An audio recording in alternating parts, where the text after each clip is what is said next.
Is there a crisis facing young men? In recent decades, many traditional male jobs have disappeared, and this has caused a significant drop in male employment levels. Back in 1970, economic inactivity rates of men was just 16%. Today that has more than doubled to 32%. This decline in traditional employment patterns has contributed to a growth in mental health problems and increased rates of suicide. It's not just about vibes, the data show a clear deterioration in many outcomes. Since the pandemic, the number of men not in work, education or training has increased to worrying levels. In education, women are now significantly outperforming men, and it starts at an early age. Just 59% of boys aged 5 meet expected goals for education, compared to 74% for girls. 72% of children with special education needs are boys. GCSE pass grades are better for girls, and women are much more likely to go to university. In 2022, 54% of women were in higher education, compared to just 40% for men. And this gap in educational attainment is having an impact on job prospects, especially for recent graduates. And this is not just a UK phenomenon, but is widespread across the world. We see similar trends in the United States, with boys' educational attainment falling behind. The OECD actually report an even bigger gender educational gap, with only 41% of men attaining tertiary education compared to 54% for women. One theory for poor educational attainment amongst boys is the lack of a suitable role model.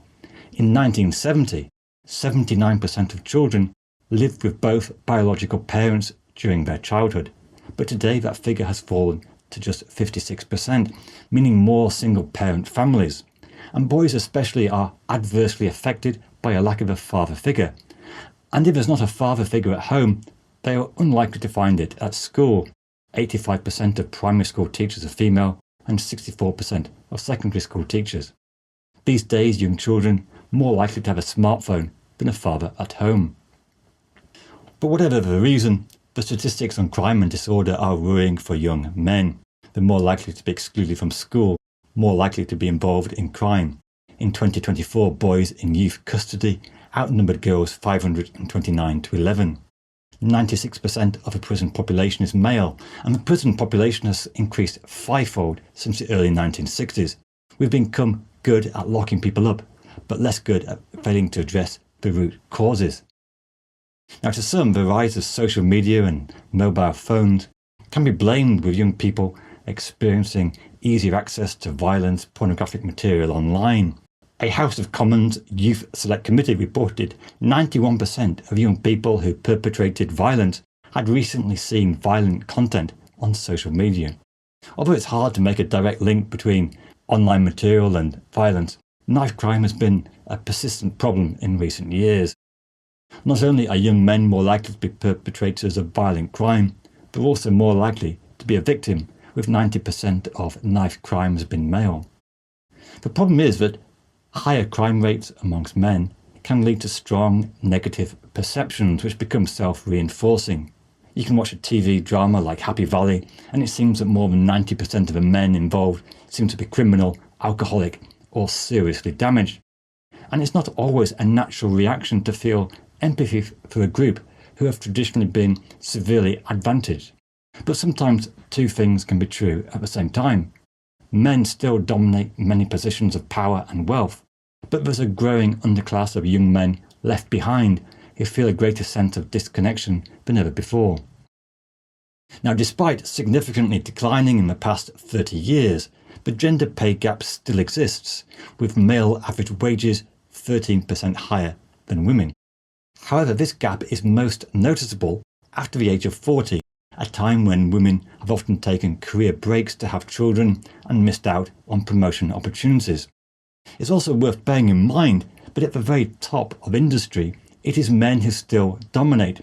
In the FTSE 350 top firms, 95% of CEOs are male, with only 5% female. Only 9% of the UK's top 0.1% most wealthy people are female. So at the very top of the income and wealth spectrum, men's historical dominance still prevails. But whilst the top 1% of men are still doing very well, what about the average younger man.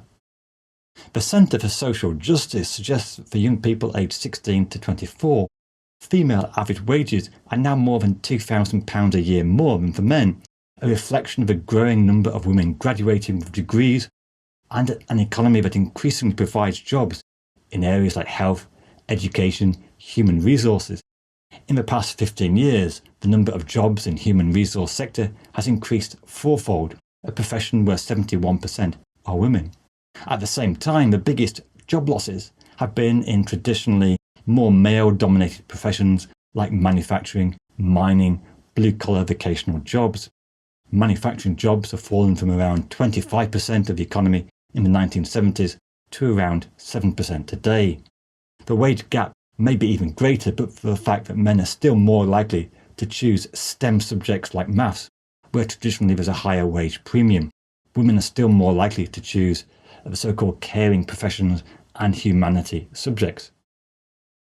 Now, to some extent, these trends do reflect just improvements in women's education and career prospects, which is a good thing compared to what it was in the 1960s and 70s. And it is important to note, we don't live in a zero-sum world where women have to gain at the expense of men or vice versa. But there are worrying signs that some things have actually gotten worse for men and young men in particular.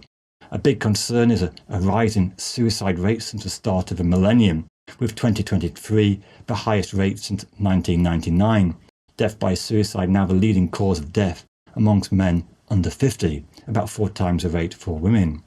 In terms of other preventable deaths from alcohol and drug-related disorders, there's been a 20% rise since 2012 for the most deprived areas. And it's also contributed to a widening gap in terms of life expectancy, currently 78.8 years for men and 82.8 years for women. So what is going on? Economic factors can only get us so far. True, the decline in many relatively good full-time male employment, especially unskilled jobs, is a real factor. But there is more to it than this. The changing nature of the economy doesn't explain, for example, different educational attainments for men who haven't even entered the labour market. There is a rise in a new generation of digital natives, people who are experiencing life through the prism of an electronic screen, and there is reasonable evidence this has created more of a divide between the genders than ever before. Young men spending more hours playing computer games, watching YouTube, women tending to spend more time on platforms like Instagram. It may sound like a simple generalisation, but the data does show young people spend less time socialising together in person than ever before. Even with political preferences, there's a growing divide, especially amongst young people. Another factor is about dating, in that 3/4 of women place greater emphasis on economic viability when picking a partner. 75% of women say economic viability is a key factor in a partner, but this is only 25% for men. According to researcher Scott Galloway, 1 in 3 men under 30 has a girlfriend, but 2/3 of women of the same age have a partner. And what is happening is that women are dating older men who have greater economic security. The net effect is that many young men of the current generation don't have any strong sense of identity and community they may be used to have in the past. It might have been in the past something like religion, trade union affiliation, workmates or a stable marriage, but many of these past attachments have fallen away, leaving a greater sense of isolation, an isolation heightened by an online world of remote connection.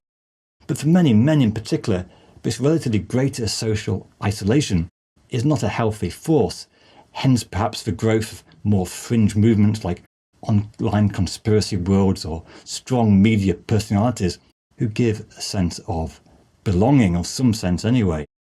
And the new world of social media has led to very different media consumption patterns. The rise of so-called toxic influencers. The self-described misogynist Andrew Tate became the most Googled person in the world.